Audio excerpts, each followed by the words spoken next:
Bonjour à tous et bienvenue dans cette nouvelle vidéo. Alors aujourd'hui, vidéo un peu particulière. Elle est assez longue puisque c'est une interview avec un comédien de doublage que j'apprécie énormément. Il n'y a pas énormément de montage, il n'y a pas énormément de choses qui vont arriver à l'écran, de trucs et tout. Donc c'est un peu une sorte de podcast aussi finalement, mais que vous pouvez aussi regarder, prendre le plaisir de regarder. Voilà, j'interviewe Marc Bretonnière et j'espère que cette vidéo va vous plaire. N'hésitez pas à la partager et à nous dire un peu en commentaire ce que vous avez ressenti tout au long de cette interview à les questions. Et il y a des petits timecodes en description si jamais vous avez envie d'entendre un passage ou de réentendre un passage en particulier. Eh bien bonjour Marc. Mais pour l'instant, bonjour. Merci d'avoir accepté cette petite interview avec moi. C'est un plaisir. Je suis très honoré de t'avoir. Bon, écoute, je t'en prie. Très honoré de te connaître aussi. Bon, très heureux de te connaître aussi. Enfin, nous nous ferons connaître des Jedi. Enfin, nous aurons notre revanche. Est-ce que tu pourrais un peu te présenter et nous raconter un peu qui tu es? Eh ben, je m'appelle Marc Bretonnière, j'ai 61 ans. Tu ne les fais pas. C'est gentil, mais c'est le collagène naturel, c'est... Ah. Non, ça pousse là, c'est... voilà. Je suis comédien, je suis quatrième génération de comédien et je pratique mon métier depuis maintenant 42-43 ans. Ah oui, hein. Oui, eh oui, ah bah oui, j'en ai vu passer des choses. Tu m'étonnes. J'en ai vu passer des choses. Et tu aimes toujours? Toujours. Toujours autant? Toujours, parce que j'ai la chance de travailler qu'avec des gens que j'aime. J'ai travaillé avec des gens que j'aimais pas forcément, des gens qui étaient formidables, des gens qui étaient durs, des gens qui étaient compliqués à gérer. Mais j'ai toujours aimé ce métier et depuis des années maintenant, je ne travaille qu'avec des gens que j'apprécie. Que ça soit des gens qui me dirigent, ou que ce soit des gens que je dirige, je ne veux que des gens professionnels, bien évidemment, mais qui ont la bonne humeur et qui sont des gentils, des gens bien, des gens agréables. Les autres, ça ne m'intéresse pas. Et je vais un peu m'éloigner de ce que j'ai écrit et dont on a parlé avant, mais ouais.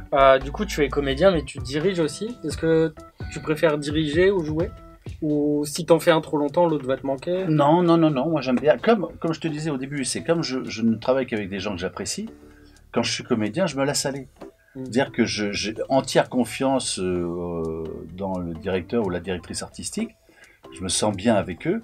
Et s'ils me disent, Marc, on refait ça, on reprend à tel endroit, non, là, tu t'es peut-être trompé de sentiments, je leur fais confiance. Si je leur fais pas confiance, je travaille pas avec eux. Je peux pas avoir un lien. Et diriger parce que j'emploie des gens et que j'apprécie aussi. Donc, dans notre métier, ce qui est dur en direction artistique, c'est ce qu'on appelle la préparation.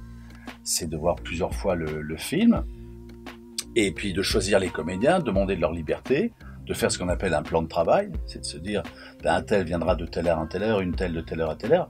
Mais une fois que la première boucle commence, une fois qu'on commence, si on s'est fait un casting qui roule bien, c'est que du bonheur. Et à l'arrivée, voir des comédiens et des comédiennes heureux et heureuses, de voir que l'ingénieur du son est heureux et qu'on a fait une bonne journée, pour moi, c'est la cerise sur le gâteau.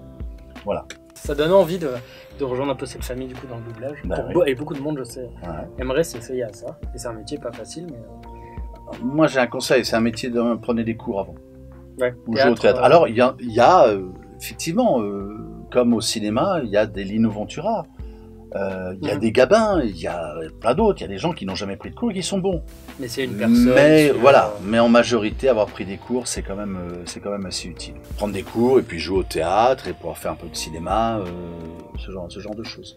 Mais effectivement, il y en a toujours qui sortent du lot et qui, naturellement, ont le truc. Alors au départ, ils ont un peu de mal, mais après, ils ont compris le système et il y en a qui sont excellents. Il y a des personnes qui sont excellentes. Et quand je leur dis, mais tu as fait... Non, j'ai pas fait... Mais ils avaient une fibre. Voilà, ils avaient quand même quelque chose. Ils sont rares, mais ceux-là sont bons. Voilà. À quel âge as-tu commencé? Quel a été ton premier doublage? Ton premier rôle? Je dirais que c'est 18 ans. Je me souviens plus si c'est 18 ans ou 19 ans. Et j'ai eu comme parrain dans le doublage, j'ai eu un monsieur qui s'appelait Pierre Athé. Alors Pierre Athé, c'est le doc. Le doc? Retour vers le futur. Oui, bien sûr. Parrain. Non, Marty. Jennifer et toi, vous êtes des gens très bien. Il s'agit de vos enfants. Il faut qu'on fasse quelque chose pour vos enfants. Pour les plus vieux, c'était Manix. Il jouait au théâtre. Moi, j'étais accessoiriste et assistant régisseur pour payer mes cours de théâtre. Et il me dit, mais Marc, est-ce que tu veux venir faire du doublage? Je dis, c'est quoi le doublage? Bah, tu regardes des séries en français? Je dis, ouais, oui. c'est américain ou étranger, et voilà, il dit viens. Et donc j'ai assisté, pendant 2 mois, j'ai rien dit. J'ai assisté, je regardais avec une dame qui s'appelait Jenny Gérard, et il y avait Jean de Rose. Puis un jour, il y en a un qui m'a dit, je crois que c'est Jean, qui me fait ah, dis donc, viens, j'ai oublié de distribuer Mana Man 2. Alors, c'est un truc technique, mais Mana Man 2, ce qu'on appelle les ambiances. Ça va être quelqu'un qui avait dire que désirez-vous boire? Je me suis viandé, mais. J'ai dit boire? Non, on fait. J'étais mort de trouille. Ouais. J'avais que des cadors, les mecs, ils avaient tous des voix sublimes. Moi, j'arrivais avec ma petite voix à 20 ans, j'ai une petite voix comme ça. Ça s'est bien passé parce qu'ils ont été gentils avec moi. Voilà, mais quand on m'appelait, je dormais pas de la nuit, quoi. On me dit demain t'es libre. J'étais mort de trouille. Mort de trouille. Ah bah oui. Alors, les gens qui disent, on s'est jamais planté. Enfin, sincèrement, les gens qui disent, dès le départ j'étais bon, je me suis jamais planté. Enfin, tout le monde s'est planté. Tout le monde. Ça s'apprend, hein. Comment dire, c'est comme notre métier, c'est un peu comme conduire une voiture. Quand ces premiers cours, on dit bon, le rétroviseur, la ceinture, le clignotant, les mains à 10h10, nanana. Et après, on fait ça automatiquement. Ouais. Ben là, c'est pareil. Nous, on doit regarder un endroit, écouter la VO, réécouter la VO, regarder le texte, le mettre en place. Il y a un œil qui est là, il y a un œil qui est là. On se dit, on s'en sortira pas. Après, il y aura des bons conducteurs de voitures, et puis il y aura des Formule 1. Ça, c'est autre chose. Mais au début, c'est ça. Je me suis fautré. C'est pour ça que quand je vois quelqu'un qui débute, j'ai toujours beaucoup de sympathie pour lui, pour cette personne, pour elle, parce que je sais ce que ça a été. Même si ça fait longtemps, je me souviens encore, je crois, du jour où je sors du métro. Il faisait gris, il faisait froid, c'était l'enfer. Je suis arrivé dans un grand studio, parce que les studios étaient énormes à l'époque, on n'avait pas la qualité de son qu'on a aujourd'hui. Et moi je suis arrivé, bonjour, et tous les autres, oui bonjour, ils avaient tous ces voix-là, salut, ça va, ils étaient entre eux. Moi j'étais dans bon coin, comme ça. Mais c'est Pierre Raté, Pierrot, qui est là-haut maintenant, et qui m'a mis le pied à l'étrier, c'était un mec bien. Bien, on le remercie, parce que moi, tu continues de communiquer un peu tout ça auprès des jeunes, comme tu disais, où tu aimes bien accueillir les nouvelles personnes et tout, et c'est très chouette, comme tu m'as dirigé. Est-ce qu'il y a un personnage que tu as préféré incarner plus qu'un autre? Un qui t'a marqué ou... Les personnages, maintenant j'ai quand même... oui, t'as beaucoup de... Tant d'années. T'en as fait énormément. Voilà, et je vais peut-être en oublier, mais est-ce que personnage dessin animé ou personnage live? Comme pour toutes les questions, c'est tout confondu. Est-ce que c'est la série ou est-ce que c'est le personnage? Ça peut être la série qui t'a fait aimer du coup un peu, comme tu le sens. Vraiment comme tu le sens. Si là dernièrement ou... Non, c'est une série qui était dirigée par un DA qui s'appelait Éric Collin. Et ça s'appelle Minuit le soir. Alors c'est une série qui est très spéciale parce que c'est une série québécoise. Alors doubler du québécois, c'est idiot. Enfin, déjà on parle la même langue, mais là il y avait vraiment un slang, un joual, il y avait vraiment des expressions québécoises et la chaîne a eu peur et ont demandé qu'on double cette série. C'est l'histoire de 3 videurs, 3 doorman qui sont un peu, qui sont pas bien habillés, enfin qui sont pas dans l'air du temps. Et la boîte pour laquelle ils travaillent est vendue à une jeune femme. Qui va leur dire vous êtes mignons, mais vous êtes pas beaux, quoi. Vous êtes brut de fonderie, c'est à l'ancienne. Moi, je veux des gars dynamiques, je veux des gars jeunes qui portent bien. Et je dévoile un peu le truc, hein, c'est l'amorce. Et il y a un des 3 videurs, anciens de l'équipe, qui lui va aller provoquer les autres videurs. Je leur dirai vas-y, tape-moi dessus. Et les mecs, ils ont eu peur, les jeunes. Et cette femme qui est intelligente se rend compte que ces 3-là, c'est quand même des piliers. Et il y a une amitié qui va se passer entre les 4. C'est très beau, c'est très bien réalisé, les acteurs québécois sont extraordinaires, et j'ai eu vraiment, le rôle que je faisais, qui s'appelle Le Gros, ça va bien, il y a une telle tendresse, c'est ça, le réalisateur a arrivé à faire une telle tendresse entre ces 4-là, genre je ressortais et on a tous pleuré, enfin, je dis pas pourquoi, mais on a tous pleuré à un moment, chacun, ça raconte des histoires, il y a bien un moment on a tous craqué, et Éric Collin qui nous dirigeait dit c'est drôle, vous avez tous à un moment, vous avez pleuré, mais pleuré, il y a eu, voilà, sinon, j'adore les dessins animés, il y a des trucs qui m'ont marqué, bien évidemment, on en parlera peut-être, mais La Guerre des Étoiles, bon, ça, bien sûr que c'est marquant, puis des dessins animés comme Dr Eggman, comme d'autres. Voilà, j'adore les dessins animés parce que Ouais. Je profite de pouvoir moduler ma voix, et puis c'est de l'énergie, c'est de l'énergie, c'est de l'énergie. Puis on sort, on est crevé, parce qu'on se donne à 110%. Mais alors, qu'est-ce que c'est drôle. Et puis surtout quand je fais des voix pour des enfants, oui. Il y a des mômes qui me regardent, ne comprennent pas. Je fais la même voix que ce qu'ils ont entendu, et voilà, puis ça donne du bonheur aux gens. Donner du bonheur aux gens, c'est ce que je veux. Eh bien, je pense que tu y arrives très bien. J'espère.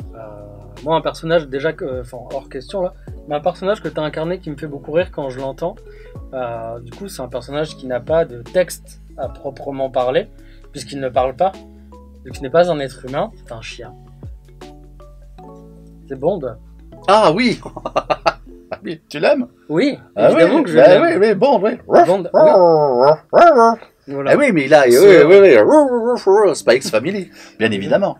Le fameux Bond. Ah oui, il est très intéressant parce que c'est un être humain qui le fait en version originale, et il a ses expressions quand même.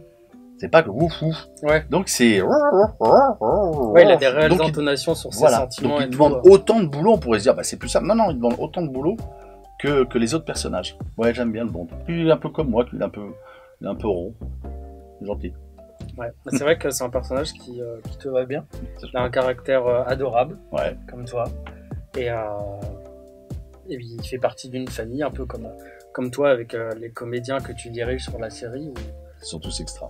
Ou quand on voit le résultat final, le rendu final d'un épisode de Spy Family, je prends ça en exemple parce que c'est une série que j'adore, c'est juste magique et tout fonctionne très bien ensemble parce qu'on sent que c'est juste des comédiens qui aiment se retrouver et jouer ensemble. C'est vrai. Donc merci pour... C'est vrai, et puis parce que la série en elle-même est de très grande qualité. C'est vrai. Très très grande qualité. C'est quand même très agréable d'être dessus. Question aussi, est-ce que tu as lu le manga Spy Family? Est-ce que tu te renseignes un peu avant? Ah, je me renseigne avant, je fais des recherches, et puis de toute façon, chaque épisode, je les vois 2 fois. Mais je me renseigne de quels sont, pourquoi un tel, c'est quoi dans l'imaginaire, pourquoi il y a ça, oui, bien sûr. Surtout en plus des séries de cette qualité-là, oui. J'aime bien parce qu'il n'y a pas de violence, il y a pas, il y a un moment un petit peu, il y a du sang, oui. Ouais, mais on sent que c'est, voilà, on est dans un imaginaire, ça part dans un délire. Il y a une voiture qui lui rentre dedans, elle a rien, la voiture est cabossée. Bon, voilà, on sait que on est parti dans du rêve. C'est pas méchant, il n'y a pas de mots grossiers, il n'y a pas de mots vulgaires, il n'y a pas de je vais te tuer, des choses comme ça. Non, c'est très doux. C'est du bonheur. C'est du bonheur. Du bonheur en barre. En barre. Je vois encore beaucoup de commentaires sur ça, mais globalement, la VF, c'est mauvais. Les gens n'aiment pas la VF, alors qu'il y a beaucoup de travail dessus, et qu'on a une belle augmentation de qualité durant ces dernières années. Ouais. Est-ce que tu aurais quelque chose à dire à ces personnes qui n'aiment pas la VF, alors qu'ils ne la regardent pas forcément? Est-ce que tu aurais un conseil pour leur dire, regardez, quelque chose à leur dire pour... Je crois qu'il y a des puristes de la version originale. Ceux-là, on ne pourra pas... Alors, il y a ceux, déjà, qui ont la chance de comprendre l'original. Oui. Voilà. Ceux qui font semblant de comprendre l'original, c'est autre chose. Ils capent 2-3 mots. Ils capent 2-3 mots. Ah oui, il n'a pas dit ça exactement. En fin de compte, ils n'entendent rien du tout. Tu as ceux qui veulent apprendre la langue. Ouais. Et qui se sert effectivement d'être des sous-titres pour dire « Ah, d'accord, regarde, ça veut dire ça. » Ça, c'est très intéressant. Et puis d'autres qui sont vraiment les puristes un peu butés. Non, de toute façon, traduire, c'est mauvais. C'est pas exactement ce qu'il dit. Alors, il y a eu des époques où les dessins animés étaient changés.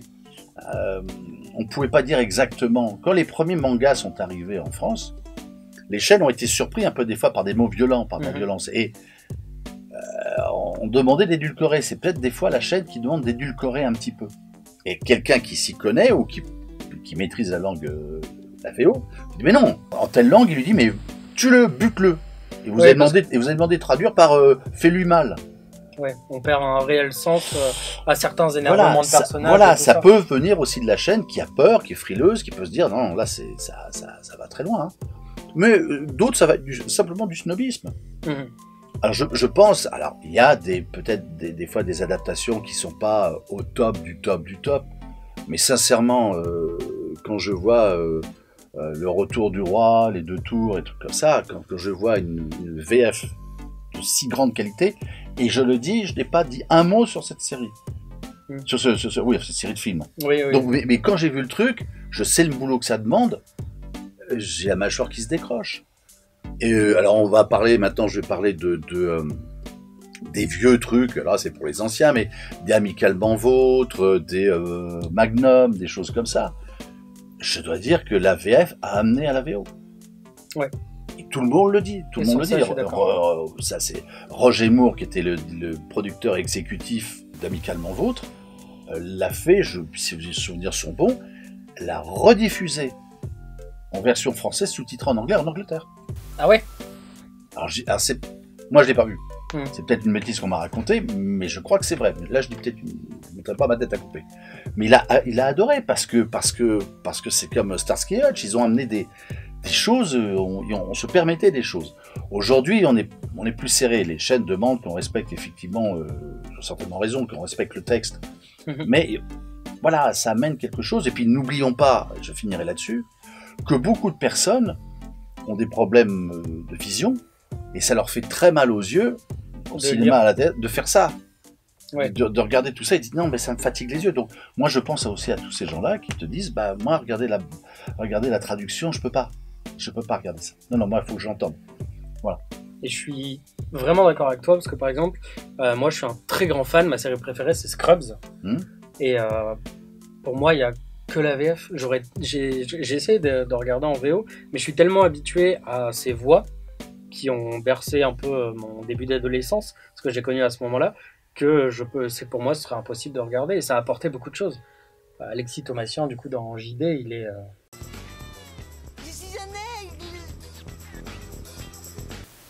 Il est fantastique. Bah, il est toujours très bien. Oui, il est toujours très bien, mais... Il est toujours très bien, ah, il est dedans, oui. Un vrai souvenir que j'ai d'Alexis, ce sera beaucoup de dessins animés, mais ça restera pour moi Scrubs, quand je le vois, à chaque fois, je lui dis des références par rapport à ça, où lui rigole et les autres nous regardent bizarrement. Et j'ai ça aussi avec des amis. Non, il y a des voix françaises qui sont iconiques sur des personnages. Je pense à Patrick Poivet. Youpi-kay, pauvre con. Oh putain. Je pense à José Luciani, c'est Al Pacino, c'est des rencontres, quoi. Ce qu'a fait José sur L'Associé du Diable. Déjà, Al Pacino est un énorme comédien. Ouais. Mais là, la version française, je conseille à tout le monde de voir ça en version française, parce que ce que fait José dessus, voilà, c'est magnifique. Kevin, j'ai eu tant d'enfants. J'ai été déçu si souvent. Désillusion après désillusion. C'est des voix, c'est vrai, qui sont mémorables, qui sont là et qu'on adore entendre et retrouver. Bien sûr. Jacques Frantz, mais la liste est longue. Mais vraiment, c'est des voix...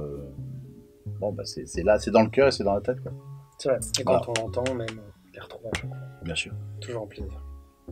Dans ta vie privée, quand tu es chez toi, quand tu regardes des films, des séries, si tu regardes d'ailleurs, est-ce que tu regardes généralement en VO ou tu regardes en VF? Ou ça dépend de... Il y a des films que je vois en VF et en VO. Je regarde beaucoup la VF. Mais il y a des films que je regarde en VO parce que le comédien est tellement étonnant dans son personnage que je me mets à la place du comédien français qui va le doubler. Je sais qu'il y a peu de chances qu'il y arrive. Morgan Freeman dans Invictus, il prend l'accent d'Afrique du Sud comme tous les autres. Et qu'est-ce que nous on peut faire pour prendre l'accent d'Afrique du Sud? On va faire quoi? On va prendre quel accent? Quel accent français peut donner l'accent de l'Afrique du Sud? Donc dans ces cas-là, je sais que la personne pourrait être le meilleur des comédiens, avec le meilleur DA, le meilleur auteur, le meilleur tout. Il y a un moment où c'est typique. On est quand même bloqué dans voilà, il y a des films irlandais où j'adore retrouver l'accent d'Irlande.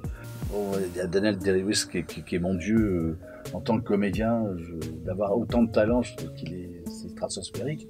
Assez souvent, je regarde en version originale. Mais sinon, je regarde beaucoup de VF, bien sûr. Oui, parce que je sais que ça sera bien fait. On a quand même un meilleur doublage au monde. Là, je vais être très prétentieux, mais oui, on a le meilleur doublage au monde, avec des comédiens, des DA, des auteurs, tout le monde, tous ceux qui participent, et ils sont nombreux pour le doublage. Je regarde ça en VF, et j'oublie même les copains d'ailleurs. Oui. Je regarde, je fais, ah merde, non mais c'était un tel. T'es plongé dans l'histoire. Ah mais je suis plongé dans l'histoire, et puis voilà, et tout va bien. Oui, comme c'est bien fait, c'est vraiment bien écrit, bien travaillé. Bien travaillé. Il faut rappeler aussi qu'il y a beaucoup de métiers qui travaillent pour donner une VF. Mais ça passe par énormément d'étapes. Avant qu'on ait le texte qui arrive à l'écran, et avant que les comédiens jouent le texte, il y a eu du monde avant. Ouais. C'est une très très longue préparation. Il y a beaucoup de monde. Est-ce qu'on peut essayer tous les deux de détailler l'enchaînement qu'il doit y avoir jusqu'à jusqu'à l'étape finale de l'enregistrement? Bah vas-y, commence. Le film. Ah, le film. Ça commence par le film en lui-même. Ouais. Qu'après il faut doubler, donc il y a des pistes VO-VI. Ouais. Donc version originale, donc avec les voix originales. Ouais. VI c'est version internationale, sans les voix, pour les enregistrements. Donc généralement c'est les sons d'ambiance. Enfin, les sons d'ambiance, quand je dis sons d'ambiance, je parle de bruit de forêt, de trucs. C'est ça, effectivement. Un son qui est à l'arrière, un truc comme ça. Ça s'appelle la VI, c'est un grand soutien pour nous. Après, il va y avoir ce qu'on appelle la détection.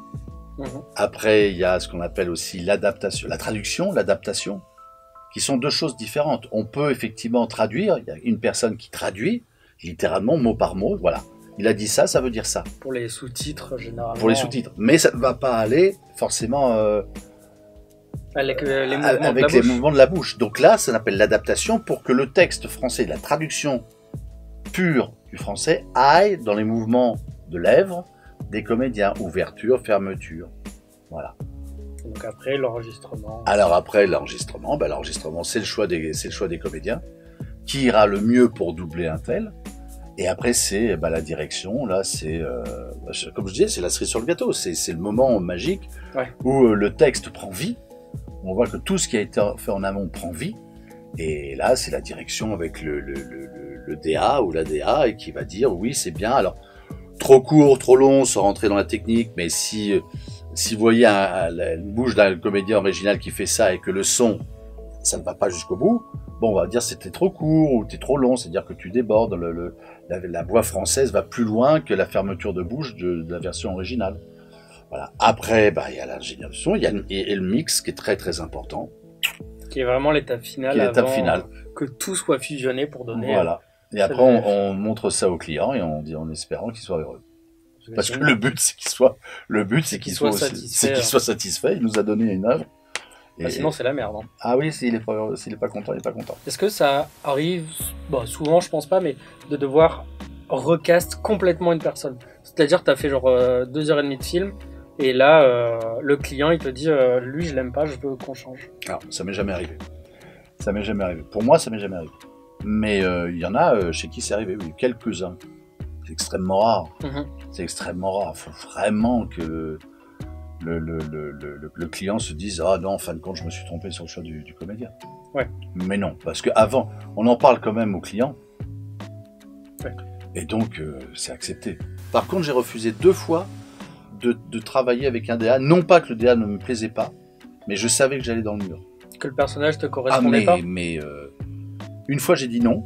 Le DA qui est décédé aujourd'hui, mais il a très mal pris. Il a dit mais pour qui il se prend, ce petit con, il refuse à moi. On lui donne Ah oui, on m'avait dit, il y a des potes qui venaient me voir, mais qu'est-ce que t'as fait? Si je savais que j'allais dans le... Aujourd'hui, c'est un timbre de voix que je maîtrise très bien, mais à l'époque, j'avais 25 ans, j'avais une voix beaucoup plus légère. Je sais pas ce qu'il lui a pris, il m'a vu que j'étais costaud, il a dit je vais le mettre sur un costaud. Non, non. Et une autre fois où je savais que ça serait pas bon, et c'était sur... l'homme qui gravit je sais pas quoi, il descendit une montagne, je m'en rappelle plus. Et je vois le personnage, et je sais que je vais me vautrer. Et donc je fais les 2 premières boucles, la DA me regarde, fait « Je me suis bourré ». Je dis « Oui ». Et c'est pas grave. Je dis « Mais c'est pas grave. Je suis désolé, Marc. » Je dis « Mais non, mais c'est pas grave. » Et vaut mieux se retirer. Elle s'est trompée, on s'est regardé tous les deux, elle a fait une erreur, on a fait une erreur. Que si j'avais continué, j'aurais fait perdre du temps, ça aurait été puis à l'arrivée, on m'aurait dit, dis donc, pas terrible, là tu t'es vautré bien fort, tu vois. Donc je suis reparti, et puis voilà, c'est tout, fin de l'aventure. Ah ouais. Ah ouais. Comme quoi, parfois, il faut juste accepter que... Ah mais on peut pas, on peut pas être bon sur tout, je veux dire, c'est personne, à part Daniel Day-Lewis. Je suis un peu rond, je suis monté en boucle. Ouais, non, mais lui, c'est, mon cerveau n'arrive même plus à comprendre comment on peut être aussi bon, quoi. This is fresh meat. What I mean, we need to tenderize this meat a little bit. Je mettrai des extraits au cas où les gens ne... Ah, si vous connaissez pas... ouais. Je mettrai des extraits de différents trucs. Il est DiCaprio est là, lui, encore un peu... Il y a une marche supplémentaire. Déjà, Monsieur DiCaprio, c'est du très haut. C'est du très haut, tu vois. Mais l'autre, il fait des trucs... Il y a des films de lui, je les vois 10 fois. Et à chaque coup, je me fais... Oh, merde, j'avais pas vu ça. Oh, merde, il a fait ça. Oh, mais comment il fait? Comment il fait pour être aussi bon? Voilà, c'est un très grand. Question donc sur Star Wars.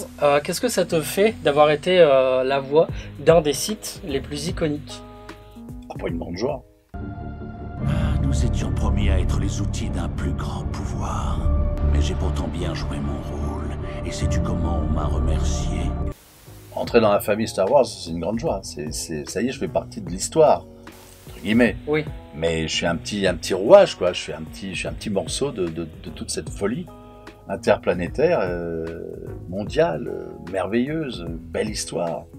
Et en plus de faire un méchant, c'est aussi du bonheur, quoi.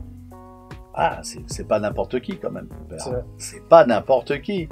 Bon, je me mets à la place du comédien qui arrivait chaque matin très très tôt pour se faire maquiller. Lui, ça a dû... Là, ça doit être voilà. Ça doit être vraiment fatigant. Mais de l'avoir doublé, qu'on m'ait choisi, j'étais comme un môme. Comme l'épisode 4, 5, 6 qui sont le 1, 2, 3 en diffusion, mais 4, 5, 6 dans l'histoire, je les ai vus maintes et maintes fois. Donc, on me dit, bah voilà, t'es choisi. Je fais, ah ça y est, j'y suis. Ah ça y est, j'y suis. Et même s'il n'est pas bavard du tout, en tout cas dans le film, je dois avouer que je suis allé voir le film au cinéma. Ah ouais? Et bah oui. C'est rare, mais je l'ai fait. Je fais, ah ouais, putain, j'y suis, quoi. Puis j'ai vu toute l'histoire et j'étais comme un fou, quoi. Est-ce que tu suis encore ce qui sort en ce moment? Oui, je regarde. Pas toujours. Il y en a que malheureusement j'ai loupé. Mais c'est vrai, quand j'étais môme, je me tapais des films, j'allais au cinéma, mais tout le temps. Et on me dit, en vieillissant, tu iras moins au cinéma. Jamais, je disais, mais jamais. On travaille, hein. Ouais. On travaille, on vit. Mais j'allais au cinéma, c'était 3 fois par semaine, quoi. Ma passion, c'était ça. Les salles obscures, le cinéma, les puristes. J'achetais un journal qui s'appelait Première. Qui existe encore. Voilà, j'étais fou, je connaissais toutes les anecdotes du cinéma. Et justement, tu disais que ton personnage parle pas beaucoup, mais pour ceux qui ne le savent peut-être pas, il y a aussi la série dans The Clone Wars où ton personnage, Darth Maul, spoil ou pas, tant pis, revient. Oui. Est-ce que, parce que c'était combien d'années? Il y a combien de temps ça, cette série C'est ce que j'allais dire, ça fait un petit moment quand même. Oui, ça fait un petit moment. Donc. Mais c'était... Est-ce que c'était bien de retrouver un personnage que tu as incarné, mais qui cette fois avait un peu plus de dialogue et un développement beaucoup plus important dedans? Bah oui. Ça t'a fait vivre plus d'émotions? Oui, il y a plus de choses à défendre. J'étais quand même un petit peu à faune dans le film. C'est pas à faune, ça. On l'attend, on le voit, et il est tête d'affiche. Il y a des affiches, c'est lui qui est en plus gros, mais à l'arrivée, il parle pas énormément. C'est ça qui est extraordinaire. Mais c'est ça qui est extraordinaire, c'est qu'en plus dans cette série, on spoil sans spoiler parce qu'on sait plus dans quelle époque on est. C'est là où ils sont très forts, les scénaristes. S'ils ont arrivé à faire là, je mets un module là, je mets un module là, je mets un module là. Tout s'imbrique. Tout tourne. C'est hallucinant. Donc oui, défendre ce personnage, le doubler, c'est merveilleux. Ah, oui, bien sûr. Ouais. Et toujours un peu sur Star Wars, moi j'ai regardé, je t'avoue, parce que j'ai dit à mon frère que je venais te voir aujourd'hui pour t'interviewer. Et il me disait, mais il fait quoi? Et comme mon frère regarde pas forcément énormément de films, je lui ai dit, c'est Darth Maul dans Star Wars. Du coup, il s'est un peu foutu de ma gueule en disant, mais il parle pas. Et du coup, je lui ai envoyé, parce que des fans ont fait ça, une vidéo où c'est vraiment énormément de répliques de Darth Maul dans l'animé. Et j'ai réécouté ça et j'ai eu des frissons de fou. Parce que réentendre la voix, cette voix que je connais, puisque je te connais, mais juste en fait, voir Darth Maul, plus que te voir toi, parce que toi, ta voix je la connais très bien, mais ça m'a fait des trucs de fou d'entendre tout ça. Et Darth Maul est un personnage extraordinaire, je trouve. Et c'est ça les voix, c'est ça. Trop sous-côté. C'est ça les voix tenues par effectivement des comédiens professionnels, tenues par des êtres humains. C'est qu'on fait passer du cœur. Voilà. Ouais, c'est des émotions importantes. C'est des émotions importantes. Hein. C'est des gens à l'écran qui ont un cœur, et donc c'est à nous d'en avoir aussi derrière. Donc, soutenir ce qu'a voulu faire le metteur en scène et le scénariste. Mais du coup, là, ce que tu as répondu, donc les comédiens qui mettent du cœur, ça fonctionne très bien avec la dernière question avant de passer à la fin. Merci encore pour ton temps. C'était un plaisir. Mais l'IA, évidemment, cette saloperie qui arrive. Oui. Il n'y a pas d'autre mot. Il n'y a pas d'autre mot. Parce que là, on a vu, ça y est, hein, la VF, il y a déjà des trucs de VF qui sont sortis avec. C'est monstrueux. C'est monstrueux parce que je pense que les gens qui font ça ne savent pas où ils mettent le doigt. C'est un engrenage qui va être terrible parce que... Ils vont se mettre énormément de moins d'ados. Alors, déjà, mais c'est regarder à court terme. Bien sûr qu'on fait tout pour se défendre, on risque d'être impacté. C'est un métier merveilleux, je dis, qui doit être fait par des humains, pas par une machine. Mais je vais aller plus loin. On va me traiter de fou. Je le suis certainement un peu. Mais... il y a des films comme Terminator, il y a des films de science-fiction, il y a James Cameron qui a dit ne touchez pas à ça. Je crois que c'est Stephen Hawking, ce génie qui a fini dans une chaise comme ça, terrible maladie, qui disait ne touchez pas à ça, et ils ne sont pas les seuls à le dire. Parce que qu'est-ce qui va se passer? Nous, alors les comédiens vont être impactés, mais ça va être qui après? Ça peut être des avocats, ça peut être... qui me dit que ça va pas être des médecins? Ils veulent quoi à l'arrivée avec cette intelligence artificielle? Que ça soit au service des gens, d'accord, mais si un jour ça passe au-dessus, ça va être un raz-de-marée, mais pas que pour nous, mais plein de métiers. Et si d'un seul coup, ça a une capacité à auto-apprendre, et tout, la finalité, le truc... L'humanité, ça sert à rien. On n'aura plus besoin. C'est hallucinant. Ce sera l'IA qui aura besoin de nous pour nous exploiter au final. J'ai entendu un médecin qui disait oui, mais grâce à l'IA, on a fait des recherches sur le cancer, je crois, mais bon, en un mois, il a fait ce qu'on pourrait faire en 50 ans de recherche avec 1000 chercheurs. Oui, je suis tout à fait d'accord avec ce médecin, mais il y a un moment, c'est à nous, êtres humains, de dire stop. Là, stop, ne va pas plus loin. Moi, j'ai peur de ça, mais je n'ai pas le niveau intellectuel pour suivre ces gens-là qui ont inventé ça, mais je leur dis, je pense que vous jouez avec le feu. Oui, je pense aussi que vous avez ouvert la boîte de Pandore et... Il va être difficile déjà là de la refermer, parce qu'on a vraiment un pied dedans qui prend de l'ampleur. Et je pense que oui, ça ne peut qu'être mauvais, surtout ce qui va arriver. C'est une saloperie. De toute façon, on a déjà été mis en garde au travers de plein de films, de plein de romans, plein de choses, comme quoi on allait finir par... avoir une révolte des machines et au final se faire éclater. Oui, c'est ça. Et je pense que... Mais les auteurs de science-fiction sont assez souvent en avance. Hein. On dit mais non, ça n'arrivera jamais. Et souvent ça arrive, comme avec Black Mirror qui prédit certaines petites choses. Ouais. Et je pense que on sera dans la merde. On va être dans la merde, ouais.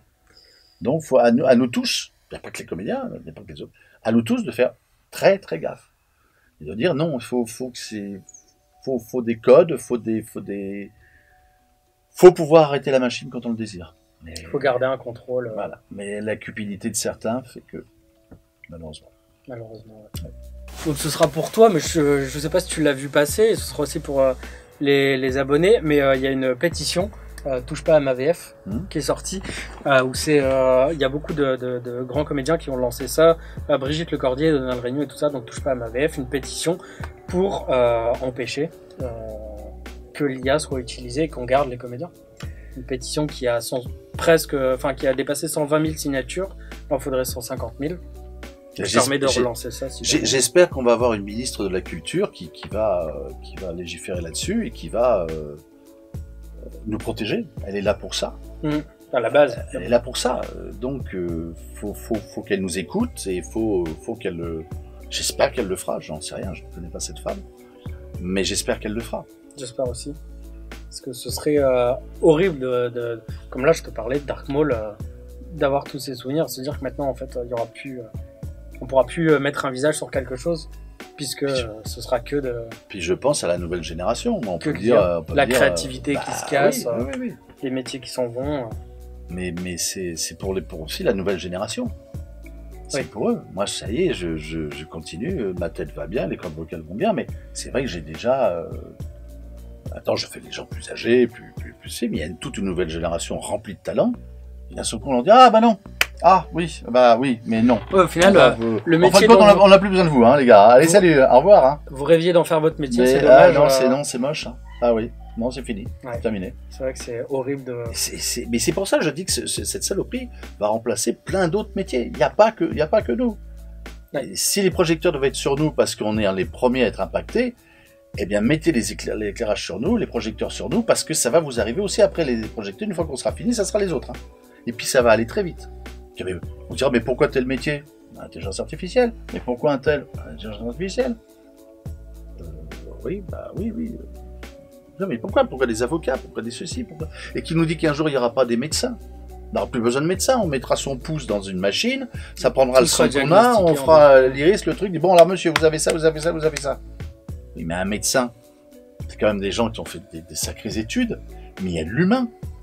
Oui, le côté humain est très important dans... Quand tu as ton patient, si malheureusement les médecins ont de moins en moins de temps, mais il y avait aussi un rapport. Je veux dire, mais je sais qu'il t'est arrivé ça, je sais que tu as eu ça, et peut-être que la maladie que tu développes en ce moment, c'est parce que tu as eu ça avant. Le cœur, l'esprit et le cœur, on se fabrique des maladies par la tristesse, par l'abandon, on perd la femme ou l'homme de sa vie, on perd son travail, et puis on se provoque des maladies. C'est vrai. Donc un médecin de famille, c'est celui qui dit oui, mais il y a eu ça. Attention, tu vas avoir ça. Il y a un réel suivi humain, du coup. Voilà, une machine, je vais lui donner mon sang, dire bah vous avez telle maladie. Au revoir monsieur. Oh, non, c'est humain votre truc. Hein. Oui, donc oui, certes, ça prendra 2 secondes, mais oui. Il n'y aura pas. Il n'y aura rien. Il n'y aura pas d'un réel suivi sur d'où ça peut provenir. Voilà. C'est vrai que ça c'est horrible. C'est un côté qu'on aborde peu avec l'IA, je trouve, en ce moment. Sur ce côté maladie aussi. J'imagine t'as l'IA qui te dit ah, monsieur, vous êtes mort dans 3 semaines.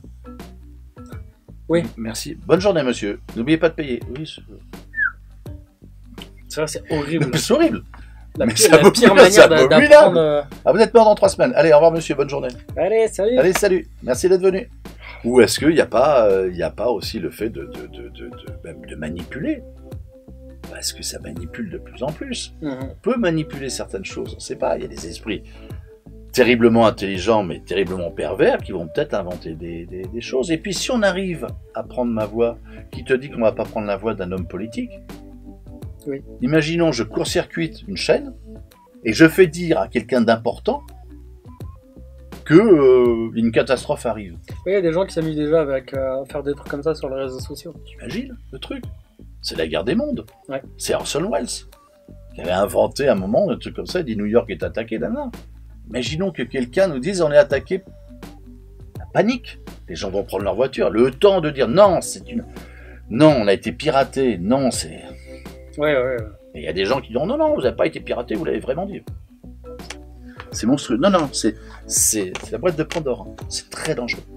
Faut surtout pas toucher à ça. Qu'est-ce que tu veux? J'ai pas le pouvoir de l'interdire. Malheureusement, je pense que ceux qui en ont le pouvoir, c'est ceux qui gagnent de l'argent et qui en économisent en faisant ça. Donc, oui, le petit sou, encore le petit sou, toujours le petit sou. Le bas peuple se fera niquer.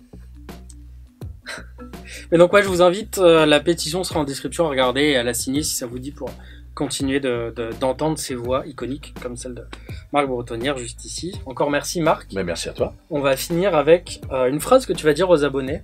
Ouais. Mais je vais vérifier que ça tourne toujours. Merci beaucoup. Ouais, merci beaucoup Marc vraiment pour ton temps, ta présence, ta sympathie, pour les verres qu'on a eu ensemble. Ah oui, non. L'abus d'alcool est dangereux pour la santé. Attention. Hein. Mais donc ouais, j'invite vraiment tout le monde à signer la pétition, à la partager, tout ça. C'est très important pour protéger les voix comme celle de Marc et celle d'autres comédiens que vous connaissez depuis votre tendre enfance. Des voix très importantes. Et encore merci. Je t'en prie. Et on va finir avec quelque chose pour vous, où Marc, est-ce que tu pourrais nous interpréter, tu seras là seul et tu regarderas la caméra, mais est-ce que tu pourrais nous interpréter un personnage que tu as incarné, celui que tu veux sans dire lequel? D'accord. Ou juste tu reprends quelque chose qu'il a dit avec sa voix en regardant la caméra. Quelque chose qu'il a dit, je sais pas, mais si, quelque chose qu'il a dit. Qu'il a dit ou... Qui a dit, d'accord, ok, je vois. Avec sa voix et tout ça, et puis comme ça on pourra laisser un peu aux internautes, aux viewers, aux spectateurs. D'accord. Essayer de trouver qui tu incarnes, qui tu as incarné avec cette voix. Alors, tu veux que je m'y colle maintenant? Je pense que ça peut être un jeu... Allez, je m'y colle maintenant. Allez, tac. Je te laisse la place. Allez, je suis au milieu, je vous regarde bien. Oh, bah, je voulais vous dire, oh, vous savez, oh, j'adore regarder la télévision, mais des fois, il y a des extraterrestres, ils arrivent, oh, faut faire quelque chose, oh, venez m'aider, je vous fais des gros bisous. Voilà, cette vidéo touche à sa fin. Encore une fois, merci à Marc pour son temps. J'espère que la vidéo vous a plu si vous êtes encore là. Et je vous invite encore une fois à la partager, à la liker, à la commenter. Et peut-être que si ce format vous plaît, on retrouvera ça et on remettra ça bientôt avec de nouveaux comédiens. Je vous dis à très bientôt. Prenez soin de vous, c'est très important. Bisous sur les fesses.